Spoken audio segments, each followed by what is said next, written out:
edginess with Bromantane? That's actually not the first I've heard of this. I got a comment yesterday, recently, on the YouTube channel about Bromantane and why it makes a person edgy. And so I actually want to address that because I think there is some other catecholinergic action happening, like noradrenaline and adrenaline action happening when dosing this profoundly powerful adaptogen that also has some like potent dopamine upregulatory properties to it. But, look, it comes with a warning. It may actually increase the other catecholamine neurotransmitters in a way which makes you edgy or disrupts sleep or makes you like anxious. I always say there's no biological free lunch. Like sometimes, especially with the dopaminergics, you could end up with unwanted side effects as a result, depending on how your brain reacts to the compound. All right, so we're going to get into Bromantane. We'll talk about some of the mechanisms of action, what it's useful for, but also how it can actually make you pretty edgy.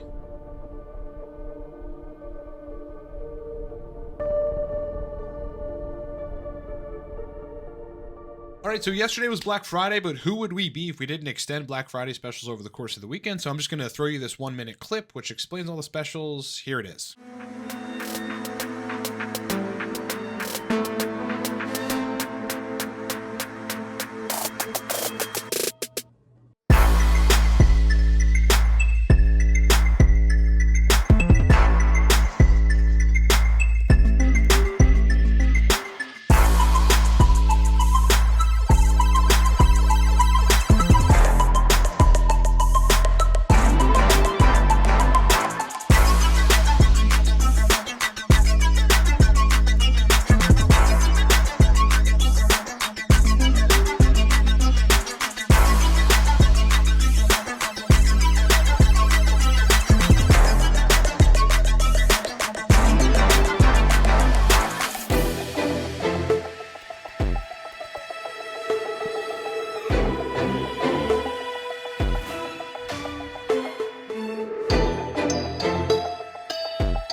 Codes and links are in the description of this video.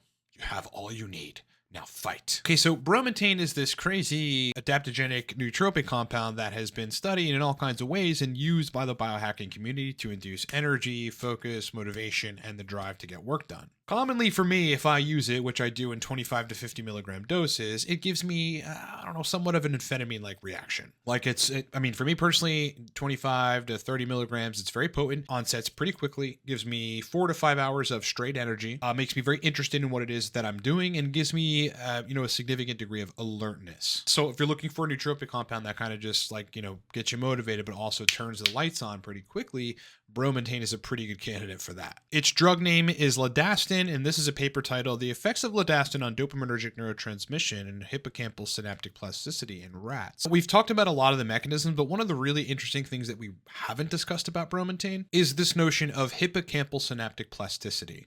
Synapses in the brain essentially act as kind of communication mediators. The stronger the synapse, the better neurons can communicate with one another. And essentially increasing synaptic transmission in a way which leads to longer term, better communication between neurons is called long-term potentiation. And with Ledastin, which is the drug name for Bromantane, it actually transformed short-term potentiation into long-term potentiation. Interestingly, if you block the D1 and the D5 receptor with an antagonist, this effect on long-term potentiation doesn't happen, showing us again, not that we needed any more proof, but that Bromantane is very dopaminergic. Now, in this particular paper, they say cut and dry, we found that Ledastin, or Bromantane, differentially regulates tyrosine hydroxylase, that's a conversion enzyme for dopamine, as well as dopamine and L-dopa content. This is one of the reasons it's not just like for acute dopamine stimulation, it's actually a dopamine repair compound. Now, by the way, there's like all this other stuff that Bromantane does that we don't typically talk about because it's kind of out of the nootropic context, but here's one of them. Bromantane increases immunity, even after a single dose. Here's a crazy one. Bromantane stimulates the synthesis of cytochrome P450 and thus facilitates detoxifying liver functions. So how is it that Bromantane is making people edgy? Because I got to tell you, if I go up and past my threshold dose, which is 50 milligrams, and not only will I not sleep really well that night, I'll have rock and brain function and be very alert, but I won't sleep well.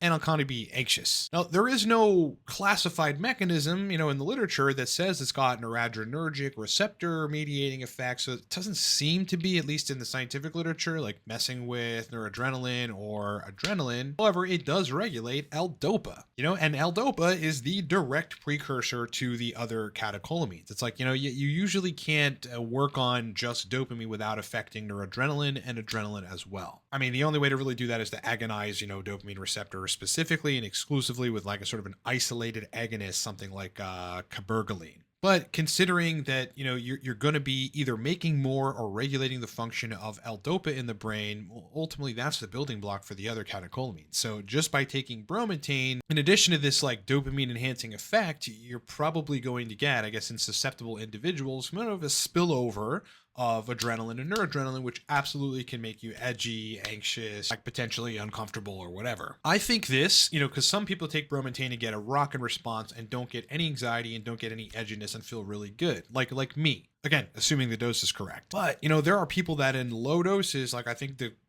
comment that came through that prompted this video was like 20 to 25 milligrams caused this anxiety and edginess response. I would wager that it's like, again, yes, you are enhancing L-DOPA, and that's probably converting or spilling over to some of the other stimulant catecholamines, which could make you anxious and edgy. But at the same time, I think that certain individuals are susceptible to that. Like, I don't dispute that it's making me make more noradrenaline and adrenaline, because I absolutely feel that sort of like noradrenergic powerful stimulant effect when I take it, but it just doesn't make me edgy. It doesn't really bother me, right? It doesn't make me anxious, assuming the dose is correct. So, look, the dose makes the poison with a lot of these compounds, guys. So I think like if you have any negative side effects from taking bromantane, which, aside from the potential for side effects, is a very powerful compound for energy and stimulation and, kind of getting your brain in that dopamine centered focused place, then if you've got sides from that, you really just may want to consider dosing in the 10 to 15 milligram dose range, because obviously it's being potently effective at the 25 milligram range and causing some overages of neurotransmitters, which one tells you probably don't need much stimulation of that system. It's kind of okay just the way that it is. But secondly, if you want to get some sort of benefit above baseline from bromantane, that you probably just should be dosing it a lot lower. And bromantane can be effective at between 5 and 10 milligrams. Okay.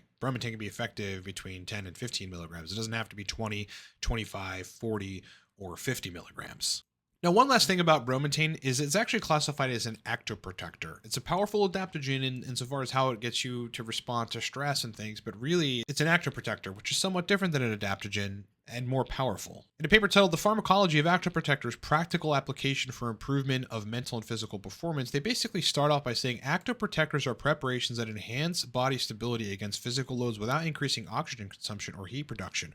Or in short, actoprotectors are synthetic adaptogens with a significant capacity to improve physical performance. And we haven't even really talked about this, but bromantane is banned in a lot of like kind of sports situations. You can't actually take bromantane while you're competing in certain, sports.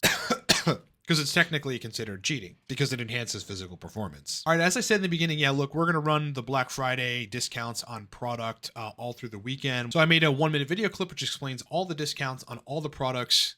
Here it is. Enjoy.